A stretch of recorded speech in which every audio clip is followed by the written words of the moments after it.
शाम को जब दीनानाथ ने घर आकर गौरी से कहा कि मुझे कार्यालय में 50 रुपये की नौकरी मिल गई है, तो गौरी खिल उठी। देवताओं में उसकी आस्था और भी दृढ़ हो गई। इधर 1 साल से बुरा हाल था, न कोई रोजी न रोजगार। घर में जो थोड़े बहुत गहने थे वह बिक चुके थे। मकान का किराया सिर पर चढ़ा हुआ था। जिन मित्रों से कर्ज मिल सकता था सबसे ले चुके थे। साल भर का बच्चा दूध के लिए बिलख रहा था। एक वक्त का भोजन मिलता तो दूसरे जून की चिंता होती। तकाजों के मारे बेचारे दीनानाथ को घर से निकलना मुश्किल था। घर से निकला नहीं कि चारों ओर से चिथाड़ मच जाती। वाह बाबूजी वाह, 2 दिन का वादा करके ले गए और आज 2 महीने से सूरत नहीं दिखाई। भाई साहब, यह तो अच्छी बात नहीं। आपको अपनी ज़रूरत का ख्याल है, मगर दूसरों की ज़रूरत का ज़रा भी ख्याल नहीं। इसी से कहा है, दुश्मन को चाहे कर्ज दे दो, दोस्त को कभी ना दो। दीनानाथ को ये वाक्य तीरों से लगते थे और उसका जी चाहता था कि जीवन का अंत कर डाले, मगर बेज़बान स्त्री और अबोध बच्चे का मुँह देखकर कलेजा थाम के रह जाता। बारे आज भगवान ने उस पर दया की और संकट के दिन कट गए। गौरी ने प्रसन्न मुख होकर कहा, मैं कहती थी कि नहीं, ईश्वर सबकी सुधि लेते हैं और कभी न कभी हमारी भी सुधि लेंगे, मगर तुमको विश्वास ही न आया था। बोलो, अब तो ईश्वर की दयालुता के कायल हुए। दीनानाथ ने हठ धर्मी करते हुए कहा, यह मेरी दौड़ धूप का नतीजा है। ईश्वर की क्या दयालुता। ईश्वर को तो तब जानता जब कहीं से छप्पर फाड़ कर भेज देते, लेकिन मुँह से चाहे कुछ कहें, ईश्वर के प्रति उसके मन में श्रद्धा उदय हो गई थी। दीनानाथ का स्वामी बड़ा ही रूखा आदमी था और काम में बड़ा चुस्त। उसकी उम्र 50 के लगभग थी और स्वास्थ्य भी अच्छा ना था। फिर भी वह कार्यालय में सबसे ज़्यादा काम करता। मजाल न थी कि कोई आदमी 1 मिनट भी करे या 1 मिनट भी समय से पहले चला जाए। बीच में 15 मिनट की छुट्टी मिलती थी। उसमें जिसका जी चाहे पान खा ले या सिगरेट पी ले या जलपान कर ले। इसके अलावा 1 मिनट का अवकाश न मिलता था। वेतन पहली तारीख को मिल जाता था। उत्सवों में भी दफ्तर बंद रहता था और नियत समय के बाद कभी काम न लिया जाता था। सभी कर्मचारियों को बोनस मिलता था और प्रोविडेंट फंड की भी सुविधा थी। फिर भी कोई आदमी खुश न था। काम या समय की पाबंदी की किसी को शिकायत न थी। शिकायत थी केवल स्वामी के शुष्क व्यवहार की। कितना ही जी लगाकर काम करो, कितना ही प्राण दे दो, पर उसके बदले धन्यवाद का एक शब्द भी न मिलता था। कर्मचारियों में और कोई संतुष्ट हो या न हो, दीनानाथ को स्वामी से कोई शिकायत न थी। वह घुड़कियाँ और फटकार पाकर भी शायद उतने ही परिश्रम से काम करता था। साल भर में उसने कर्ज चुका दिए और कुछ संचय भी कर लिया। वह उन लोगों में था जो थोड़े में भी संतुष्ट रह सकते हैं। अगर नियमित रूप से मिलता जाए 1 रुपया भी किसी खास काम में खर्च करना पड़ता तो दंपत्ति में घंटों सलाह होती और बड़े झाँव के बाद कहीं मंजूरी मिलती थी। बिल गौरी की तरफ से पेश होता तो दीनानाथ विरोध में खड़ा होता। दीनानाथ की तरफ से पेश होता तो गौरी उसकी कड़ी आलोचना करती। बिल को पास करा लेना प्रस्तावक की जोरदार वकालत पर मुनहसर था। सर्टिफाई करने वाली कोई तीसरी शक्ति वहाँ न थी और दीनानाथ अब पक्का आस्तिक हो गया था। ईश्वर की दया या न्याय में अब उसे कोई शंका न थी। नित्य संध्या करता और नियमित रूप से गीता का पाठ करता। एक दिन उसके एक नास्तिक मित्र ने जब ईश्वर की निंदा की तो उसने कहा, भाई, इसका तो आज तक निश्चय नहीं हो सका ईश्वर है या नहीं। दोनों पक्षों के पास इस बात की सी दलीलें मौजूद है, लेकिन मेरे विचार में नास्तिक रहने से आस्तिक रहना कहीं अच्छा है। अगर ईश्वर की सत्ता है तब तो नास्तिकों को नरक के सिवाय कहीं ठिकाना नहीं। आस्तिक के दोनों हाथों में लड्डू है। ईश्वर है तो पूछना ही क्या, नहीं है तब भी क्या बिगड़ता है। 2-4 मिनट का समय ही तो जाता है। नास्तिक मित्र इस 2 रूखी बात पर मुँह बिचका कर चल दिए। एक दिन जब दीनानाथ शाम को दफ्तर से चलने लगा तो स्वामी ने उसे अपने कमरे में बुला भेजा और बड़ी खातिर से उसे कुर्सी पर बैठाकर बोला, तुम्हें यहाँ काम करते कितने दिन हुए? साल भर तो हुआ ही होगा। दीनानाथ ने नम्रता से कहा, जी हाँ, 13वां महीना चल रहा है। आराम से बैठो, इस वक्त घर जाकर जलपान करते हो। जी नहीं, मैं जलपान का आदी नहीं। पान वान तो खाते ही होगे, जवान आदमी होकर अभी से इतना संयम। यह कहकर उसने घंटी बजाई और अर्दली से पान और कुछ मिठाइयाँ लाने को कहा। दीनानाथ को शंका हो रही थी, आज इतनी खातिरदारी क्यों हो रही है। कहाँ तो सलाम भी नहीं लेते थे, कहाँ आज मिठाई और पान सभी कुछ मंगाया जा रहा है। मालूम होता है मेरे काम से खुश हो गए हैं। इस ख्याल से उसे कुछ आत्मविश्वास हुआ और ईश्वर की याद आ गई। अवश्य परमात्मा सर्वदर्शी और न्यायकारी हैं, नहीं तो मुझे कौन पूछता। अर्दली मिठाई पान लाया। दीनानाथ आग्रह से विवश होकर मिठाई खाने लगा। स्वामी ने मुस्कुराते हुए कहा, तुमने मुझे बहुत रूखा पाया होगा। बात यह है कि हमारे यहाँ अभी तक लोगों को अपनी जिम्मेदारी का इतना कम ज्ञान है कि अफसर जरा भी नर्म पड़ जाए तो लोग उसकी शराफत का अनुचित लाभ उठाने लगते हैं और काम खराब होने लगता है। कुछ ऐसे भाग्यशाली हैं जो नौकरों से हेल मेल भी रखते हैं, ते बोलते भी हैं, फिर भी नौकर नहीं बिगड़ते, बल्कि और भी दिल लगाकर काम करते हैं। मुझ में वह कला नहीं है, इसलिए मैं अपने आदमियों से कुछ अलग अलग रहना ही अच्छा समझता हूँ और अब तक मुझे इस नीति से कोई हानि भी नहीं हुई। लेकिन मैं आदमियों का रंग ढंग देखता रहता हूँ और सबको परखता रहता हूँ। मैंने तुम्हारे विषय में जो मत स्थिर किया है वह यह है कि तुम वफादार हो और मैं तुम्हारे ऊपर विश्वास कर सकता हूँ। इसलिए मैं तुम्हें ज़्यादा जिम्मेदारी का काम देना चाहता हूँ, जहाँ तुम्हें खुद बहुत कम काम करना पड़ेगा, केवल निगरानी करनी पड़ेगी। तुम्हारे वेतन में 50 रुपये की और तरक्की हो जाएगी। मुझे विश्वास है तुमने अब तक जितनी तनदेही से काम किया है उससे भी ज़्यादा तनदेही से आगे करोगे। दीनानाथ की आंखों में आंसू भर आए और कंठ की मिठाई कुछ नमकीन हो गई। जी में आया स्वामी के चरणों पर सिर रख दे और कहे, आपकी सेवा के लिए मेरी जान हाजिर है।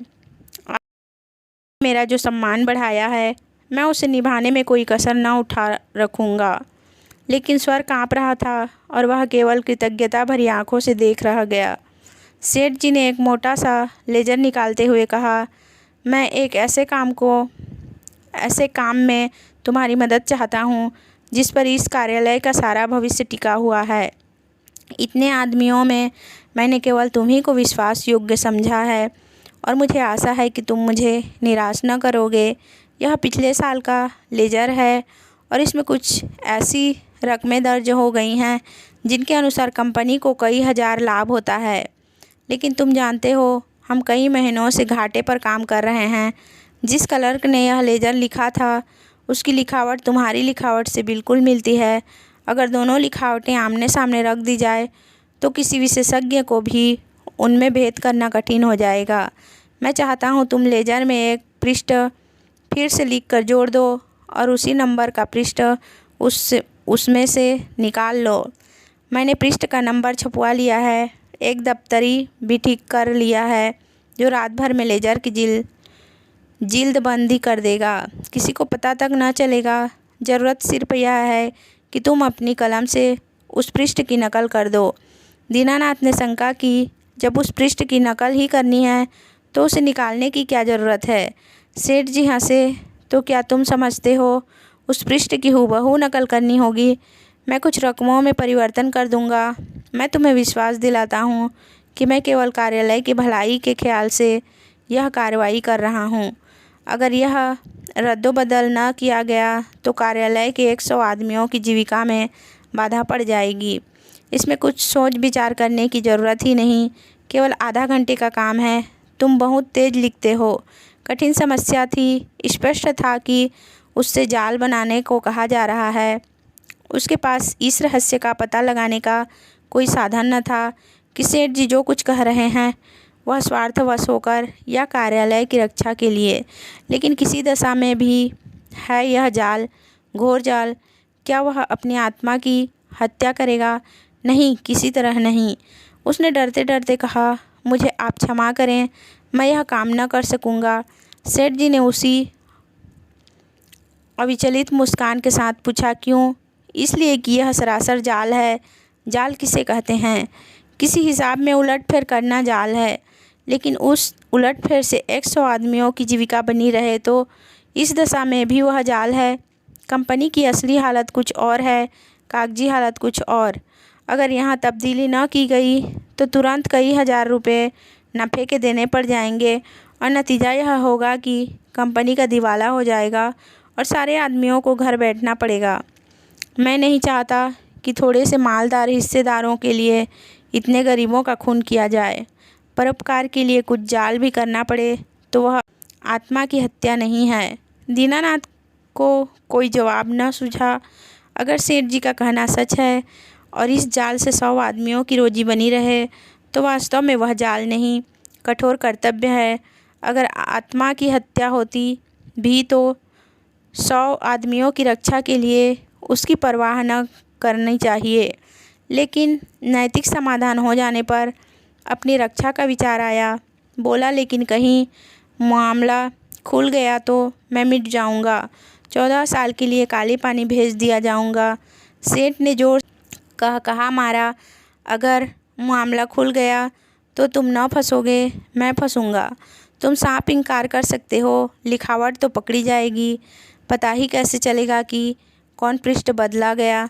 लिखावट तो एक सी है। दीनानाथ परास्त हो गया। उसी वक्त तो उस पृष्ठ की नकल करने लगा। फिर भी दीनानाथ के मन में चोर पैदा हुआ था। गौरी से इस विषय में वह एक शब्द भी नहीं कह सका।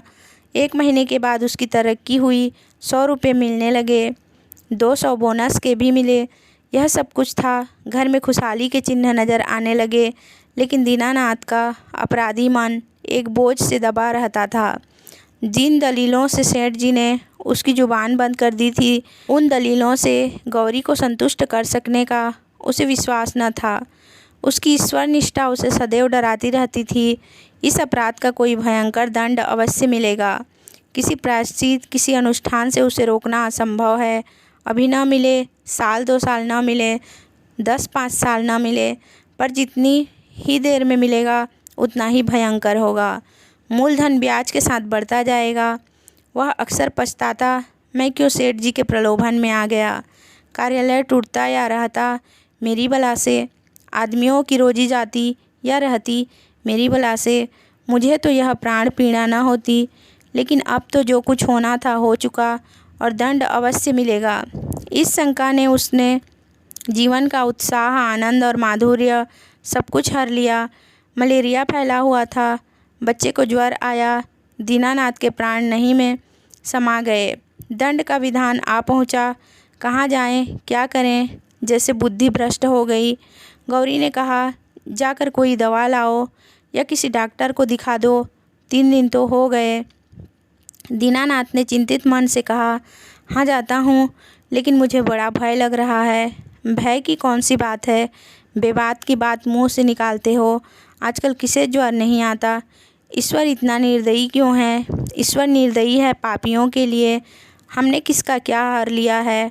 ईश्वर पापियों को कभी क्षमा नहीं करता। पापियों को दंड न मिले तो संसार में अनर्थ हो जाए। लेकिन आदमी ऐसा काम भी तो करता है जो एक दृष्टि से पाप हो सकते हैं, दूसरी दृष्टि से पुण्य। मैं नहीं समझी। मान लो मेरे झूठ बोलने से किसी की जान बचती हो तो क्या वह पाप है? मैं तो समझती हूँ ऐसा झूठ पुण्य है। तो जिस पाप से मनुष्य का कल्याण हो वह पुण्य है, और क्या। दीनानाथ की अमंगल शंका थोड़ी देर के लिए दूर हो गई। डॉक्टर को बुला लाया, इलाज शुरू किया। बालक 1 सप्ताह में चंगा हो गया, मगर थोड़े दिन बाद वह खुद बीमार पड़ा। वह अवश्य ही ईश्वरीय दंड है और वह बच नहीं सकता। साधारण मलेरिया ज्वर था, पर दीनानाथ की दंड कल्पना ने उसे सन्निपात का रूप दे दिया। ज्वर में नशे की हालत की तरह यूँ ही कल्पना शक्ति तीव्र हो जाती है। पहले केवल मनोगत शंका थी, वह भीषण सत्य बन गई। कल्पना ने यमदूत रच डाले, उनके भाले और गदाएं रच डाली, नरक का अग्निकुंड दहका दिया। डॉक्टर की एक घूंट दवा, 1000 मन की गदा की आवाज़ और आग के उबलते हुए समुद्र के दाह पर क्या असर करती। दीनानाथ मिथ्यावादी न था। पुराणों की रहस्यमय कल्पनाओं में उसे विश्वास न था, न ही वह बुद्धिवादी था। और ईश्वर में भी तभी उसे विश्वास आया जब उसकी तर्क बुद्धि कायल हो गई। लेकिन ईश्वर के साथ साथ उसकी दया भी आई, उसका दंड भी आया। दया ने उसे रोजी दी, मान दिया। ईश्वर की दया न होती तो शायद वह भूखों मर जाता, लेकिन भूखों मरना अग्निकुंड में धकेल दिए जाने से कहीं सरल था, खेल था। दंड भावना जन्म जन्मांतरों के संस्कार से ऐसी बद्धमूल हो गई थी, मानो उसकी बुद्धि का, उसकी आत्मा का एक अंग हो गई हो। उसका तर्कवाद और बुद्धिवाद इन मनवंतरों के जमे हुए संस्कार पर समुद्र की ऊंची लहरों की भांति आता था, पर एक क्षण में उन्हें जलमग्न करके फिर लौट जाता था और वह पर्वत ज्यों का त्यों अचल खड़ा रह जाता था। जिंदगी बाकी थी, बच गया। ताकत आते ही दफ्तर जाने लगा। एक दिन गौरी बोली, जिन दिनों तुम बीमार थे और एक दिन तुम्हारी हालत बहुत नाजुक हो गई थी, तो मैंने भगवान से कहा था कि यह अच्छे हो जाएंगे तो 50 ब्राह्मणों को भोजन कराऊंगी। दूसरे ही दिन से तुम्हारी हालत सुधरने लगी। ईश्वर ने मेरी विनती सुन ली। उसकी दया न हो जाती तो मुझे कहीं मांगे भीख न मिलती। आज बाज़ार से सामान ले आओ तो मनौती पूरा कर दूं। 50 ब्राह्मण न्योते जाएंगे तो 100 अवश्य आएंगे। 50 कंगले भी समझ लो, और मित्रों में 20-25 निकल ही आएंगे। मियों का डौल है, मैं सामग्रियों की सूची लिख देती हूँ। दीनानाथ ने माथा सिकोड़ कर कहा, तुम समझती हो मैं भगवान की दया से अच्छा हुआ। और कैसे अच्छे हुए? अच्छा हुआ इसलिए कि ज़िंदगी बाकी थी। ऐसी बातें न करो, मनौती पूरी करनी होगी। कभी नहीं। मैं भगवान को दयालु नहीं समझता। और क्या भगवान निर्दयी है? उनसे बड़ा निर्दयी कोई संसार में न होगा। जो अपने रचे हुए खिलौनों को, उनकी भूलों और बेवकूफ़ियों की सज़ा अग्निकुंड में धकेल कर दे, वह भगवान दयालु नहीं हो सकता। भगवान जितना दयालु है उससे असंख्य गुना निर्दयी है, और ऐसे भगवान की कल्पना से मुझे घृणा होती है। प्रेम सबसे बड़ी शक्ति कही गई है। विचारवानों ने प्रेम को ही जीवन की और संसार की सबसे बड़ी विभूति मानी है। व्यवहार में न सही, आदर्श में प्रेम ही हमारे जीवन का सत्य है। मगर तुम्हारा ईश्वर दंड, भय, श्रेय, सृष्टि का संचालन करता है, फिर उसमें और मनुष्य में क्या फ़र्क हुआ? ऐसे ईश्वर की उपासना मैं नहीं करना चाहता, नहीं कर सकता। जो मोटे हैं उनके लिए ईश्वर दयालु होगा, क्योंकि वे दुनिया को लूटते हैं। हम जैसों को तो ईश्वर की दया कहीं नज़र नहीं आती। हाँ, भय पग पग पर खड़ा घूरा करता है। यह मत करो नहीं तो ईश्वर दंड देगा, वह मत करो नहीं तो ईश्वर दंड देगा। प्रेम से शासन करना मानवता है, आतंक से शासन करना बर्बरता है। आतंकवादी ईश्वर से तो ईश्वर का न रहना ही अच्छा है। उसे हृदय से निकाल कर मैं उसकी दया और दंड दोनों से मुक्त हो जाना चाहता हूँ। एक कठोर दंड बरसों के प्रेम को मिट्टी में मिला देता है। मैं तुम्हारे ऊपर बराबर जान देता रहता हूँ, लेकिन किसी दिन डंडा लेकर पीट चलूँ तो तुम मेरी सूरत न देखोगी। ऐसे आतंकमय, दंडमय जीवन के लिए मैं ईश्वर का एहसान नहीं लेना चाहता। बासी भात में खुदा के साझे की ज़रूरत नहीं। अगर तुमने ओज भोज पर जोर दिया तो मैं जहर खा लूँगा। गौरी उसके मुँह की ओर भयातुर नेत्रों से ताकती रह गई।